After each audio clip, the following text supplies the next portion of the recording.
大家好，我是海岩。2016年的1月6日，印度尼西亚雅加达的一家咖啡馆内，3名好友一起见面聚会其中一名女子端起了面前的越南冰咖啡，她的名字叫做米尔娜，27岁，新婚刚满2个月。他只喝了一口，下一秒他皱起了眉头，他用手在面前扇风，试图喘气，然后呢，他头开始往后仰去，整个人瘫软在了沙发座上，口吐白沫，四肢急剧的抽搐。人们马上拨打了急救电话，而米尔娜送到医院的路上就已经身亡了。事发之后呢，那杯冰咖啡被检测出了有剧毒。米尔娜的好闺蜜杰西卡成为了重点的怀疑对象。审判的现场成为了全国关注的真人秀节目，原本证据确凿的案子最后变得扑朔迷离。那么他到底是不是凶手呢？今天呢，我们就来讲述一下这个当时轰动一时的毒咖啡事件。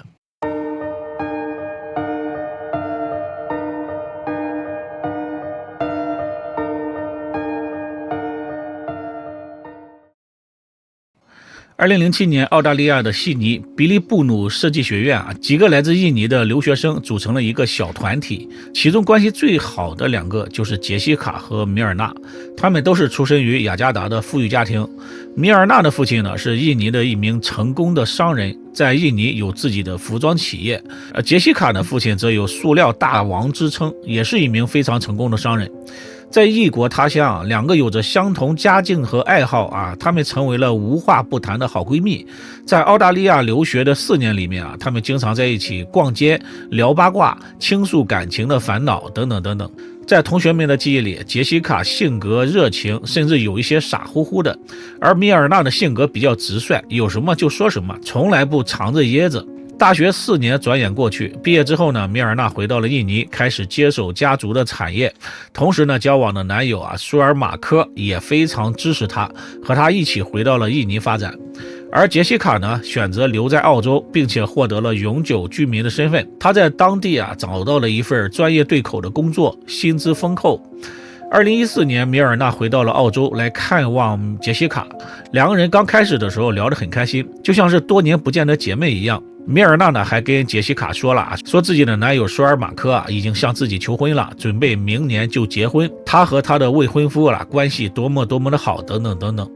没想到呢，杰西卡的表情开始变得不自然了，甚至有一些失落，这让米尔娜感觉很奇怪。在米尔娜的追问之下，杰西卡说出了原因。原来这个杰西卡在澳洲也找了一位男朋友，名字叫特里克·奥康纳。她非常爱自己的男友，但是这个小子呢，他吸食违禁品，因此呢，2个人经常吵架，男友的脾气也不太好，还动手打了她。听到自己的闺蜜的这些遭遇之后呢，心直口快的米尔娜直截了当的就说杰西卡的男友不是什么好东西不是好人，并且建议杰西卡尽快和自己的男友分手。米尔娜本来是好心，希望闺蜜早日脱离苦海，但这些话听在杰西卡的耳朵里呢，就感到非常的刺耳。她说她非常爱自己的男友，让米尔娜不要多管闲事。这一下呢，就把米尔娜给气得半死。她觉得自己是好心，被当成了炉甘肺。2个人呢就因此争吵了起来，友谊的小船说翻就翻了。后来呢，米尔娜带着怒气回到了印尼，之后呢，2个人就没有再联系了。2015年的11月，米尔娜和男友结婚，在巴厘岛举办了浪漫的婚礼。所有的亲朋好友，包括留学时候的同学，都到达了现场参加婚礼，而唯独杰西卡没有出现，因为米尔娜没有邀请杰西卡来参加婚礼。杰西卡是后来通过社交媒体才知道米尔娜结婚的事情。2015年底杰西卡回到了印尼，她主动联系了米尔娜，语气释然大度，说要叙旧，修复2人之间的关系。米尔娜有些犹豫了，于是呢拉上了另一位共同的好友哈尼。2016年1月6日下午，3个人相约在奥利维耶咖啡馆见面，没想到就出事了。2016年1月6日下午3点30分，距离约定时间还有整整90分钟的时间，杰西卡提前抵达咖啡馆。他没有直接坐下，而是像熟悉场地一样的缓缓的走动，抬头观察。后来呢，有人分析说他是在确认摄像头的角度和位置。下午3点32分，他离开了咖啡馆，走进了附近一家日用品商店，买了3块液体香皂一个非常反常的细节是什么呢？这个香皂很小，店员呢提出可以装在一个袋子里面，但杰西卡坚持呢，3块香皂必须分别装在3个大号的纸质购物袋里面。下午4点14分，他提着3个鼓鼓囊囊的纸袋回到了咖啡馆，选择了54号座位。这个座位选得很是巧妙，它的旁边呢有一株茂盛的室内绿植，恰好就遮挡住了其中一个监控的大部分视角。剩下的那个摄像头虽然能够拍到桌面，但距离远，像素低，看不清楚。下午4点24分，服务员端上了3杯饮品，杰西卡给自己和好友哈尼点了2杯鸡尾酒，专门给米尔纳点了1杯越南冰咖啡。接下来呢，监控拍下了本案当中最无法解释的一幕。杰西卡开始摆弄3个购物袋，把它们放在桌上立起来挪动位置，轻轻地推了一下，再往前推了一下。几秒钟之后，那杯冰咖啡恰好被这3个袋子完美的给遮挡住了。在接下来的50多分钟内，监控只能捕捉到这个杰西卡偶尔会晃动自己的手臂，她的头低着手在桌面底下慢慢的移动，像是在搅动什么东西，又像是在从包里取什么东西，反正是具体做了什么事情谁也不知道。下午5点16分，米尔纳和哈尼终于到了。米尔纳呢刚坐下杰西卡就把那杯冰咖啡推到了他面前。他说：“你以前喜欢喝这个，我特意帮你提前点好了。”而这时的这个冰咖啡已经被端上来50多分钟了，里面的冰块早已经融化了。5点18分，米尔纳喝了第1口，然后呢就推开了咖啡，好像在说咖啡味道怪怪的。旁边的好友哈尼闻了闻，也说味道怪怪的，然后推给了这个杰西卡，而杰西卡并没有去尝，也没有去闻。接下来呢，米尔纳用手在面前扇风，大喘气，头部后仰，整个人瘫在了沙发座上，口吐白沫，四肢抽搐。好友哈尼大声的求救，咖啡馆的经理和员工也赶过来查看情况。监控画面当中，所有人都非常的着急，只有杰西卡冷静的在一旁看着这一切，甚至呢没有去伸手帮忙。他只是对着这个咖啡馆的经理说了一句：“你们在咖啡里放了什么东西？”这一句呢，事后被反复的推敲。正常人看到朋友突然倒地，第一反应应该是救朋友的命，查看朋友到底什么情况，而不是质问咖啡到底怎么了，除非是他提前知道咖啡里有什么问题。6点30分，距离医院仅5分钟的车程，米尔纳被宣告死亡。他留给世界的最后一句话是：“这咖啡好恶心。”事情发生之后呢，咖啡馆的经理留了一个心眼儿，他把那杯咖啡收了起来，让员工将咖啡保存好。3天之后警方在那杯咖啡里检测出了氰化物，浓度是致死量的数十倍。警方推测呢，米尔纳是中毒身亡，他是死于谋杀。警方在咖啡馆工作台并没有找到氰化物的痕迹，首先排除了咖啡馆员工的嫌疑，他们和米尔纳并不认识，也没有什么作案动机，监控也显示他们并没有对那杯咖啡做什么手脚。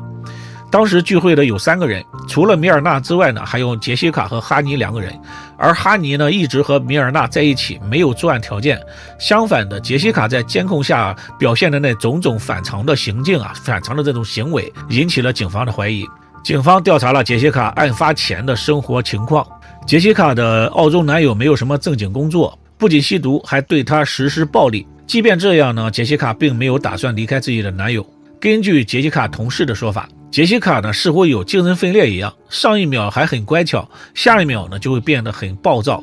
她的男友也因此要和她分手，2个人分分合合好几次。杰西卡甚至用自杀来威胁自己的男友，曾经5次自杀未遂，被送进医院。男友因此呢让法院对杰西卡呢发出了限制令，不准杰西卡靠近自己。2015年的8月他酒驾撞进了一家养老院的围墙撞断了肋骨，险些丧命。还好呢，当时并没有人员伤亡。9月份他被公司解聘，离职之前呢，他对主管发出了死亡威胁。他说，如果他想杀一个人，他知道用什么方法，也知道准确的剂量。而就在他被解雇的几天之后，他通过社交媒体看到了米尔纳的结婚照片。当年留学圈的所有人都收到了这个结婚邀请除了他自己。警方推测呢，因为米尔纳这位好闺蜜事业爱情双丰收，而杰西卡自己在澳洲负债失业，还被限制令缠身，两相对比之下呢，杰西卡心生妒忌，心里呢就产生了阴暗的想法。米尔纳结婚谁都邀请了，唯独没有邀请自己，这让杰西卡恨上加恨，于是呢毒害了自己的好闺蜜。另外呢，杰西卡的家里是做化工生意的，想搞到氰化物而且不留痕迹的话是有能力做到的。警方搜索了他入住的酒店，搜查了他在澳洲的住所，但是没有找到氰化物的任何痕迹。警方推测呢，他当时如果投毒的话，氰化物应该是在他当天穿的那条牛仔裤里，但是呢，警方没有找到他案发时当天穿的那条牛仔裤。杰西卡的解释是裤子旧了，然后就烧掉了。2016年6月15日，雅加达中央地方法院开庭。因为米尔纳和杰西卡都是富家女这个案件在印尼的轰动程度超过了所有人的想象。14家的电视台进行全程直播，连续135天，收视率碾压同时段的最热门的影视剧杰西卡每次出庭的时候呢，镜头都会贴在她的脸上，而她正在笑。他被押解的时候笑听证人陈述的时候他在笑，甚至呢被法官问话的时候他依然在微笑。于是呢媒体就送给他一个绰号“微笑杀手”。米尔纳的双胞胎妹妹在庭外控诉，她不是在受审，而是在享受成为焦点的感觉。但是呢，真正让这起案件从铁证如山变得疑云重重，不是杰西卡的微笑，而是检方在法庭上的一系列的神操作。首先呢，检方找来了一名面相学大师。这位大师呢，看着杰西卡的脸开始了他的分析。他说，杰西卡的下巴又尖又长，这是复仇心强的特征；嘴唇薄而紧闭，这是冷酷无情的特征；眼距较宽，这是善变不可信的特征。综上所述呢，这娘们一看就不是好人。现代社会在法庭上看面相来判断一个人是不是坏人，是不是杀手，这呢我也是头一次见。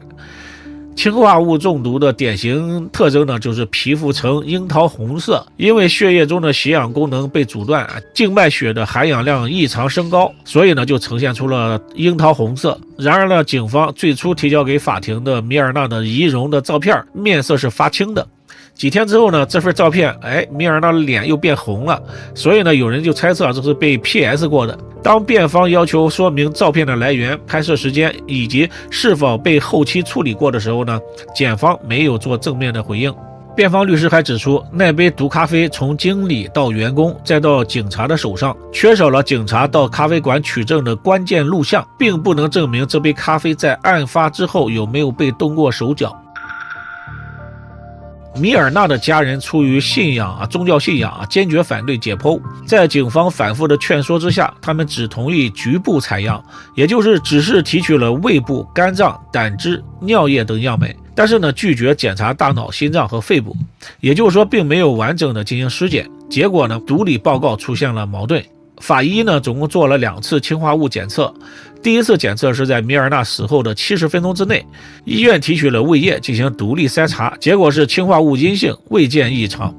第二次检测呢是在案发3天之后，法医的检测报告是胃内溶物氰化物阳性，浓度是0.2毫克每升。这个0.2毫克是什么概念呢？辩方的专家举了一个例子一颗苹果籽里面含有的氰化物大约是0.6毫克，一位成人的氰化物致死量大约是176毫克，0.2毫克呢，甚至比吃一颗苹果籽摄入的量还要少。